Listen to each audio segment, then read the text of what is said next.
अस्सलाम वालेकुम सिकंदर भाई। वालेकुम अस्सलाम। यहाँ अकेले क्यों खड़ी हुई हो? माई कहाँ? वो आंटी के कमरे में है। मैं आप ही का इंतज़ार करी थी। मेरा इंतज़ार करी थी? कोई कोई ख़ास बात है? किसी चीज़ की ज़रूरत है तो बताओ। नहीं नहीं, किसी चीज़ की ज़रूरत तो नहीं है, बस मैं कल जाने वाली थी तो मैंने सोचा कि जाने से पहले आपसे एक ज़रूरी बात कर लूँ। हाँ करो।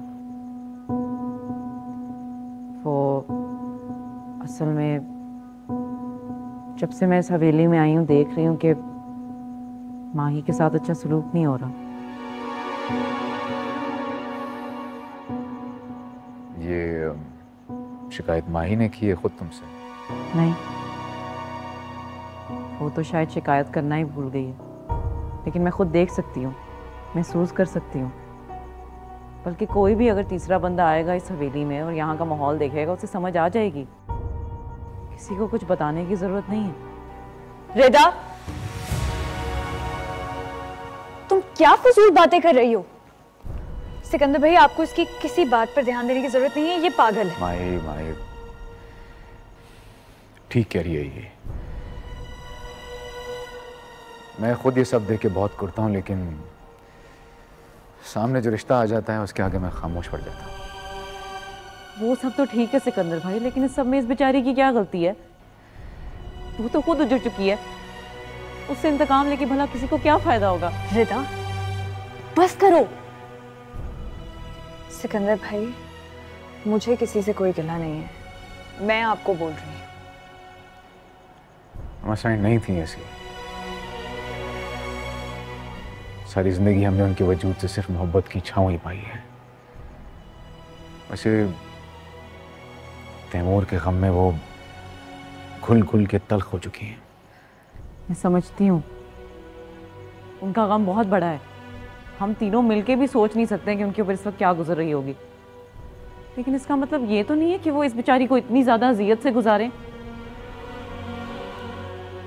ये इतनी नाजुक सी लड़की है, मुझे तो समझ नहीं आ रहा है ये अब तक कोलैप्स कैसे नहीं हो रही है। नहीं बोलने दो मुझे कि कैसे सबका सामना करेगी, इतनी हिम्मत कहाँ से लाएगी ये? श्वेता, बस करो। आप इसकी कोई भी बात माँ जी को मत बताइएगा। वो वैसे ही बहुत स्ट्रेस में है। मैं नहीं चाहती कि मेरी वजह से उनको कोई भी मजीद परेशानी मिले। प्लीज।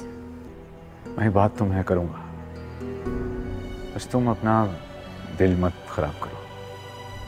जब आप उनसे बात करेंगे तो उनसे ये जरूर पूछिएगा कि इसका कसूर क्या है।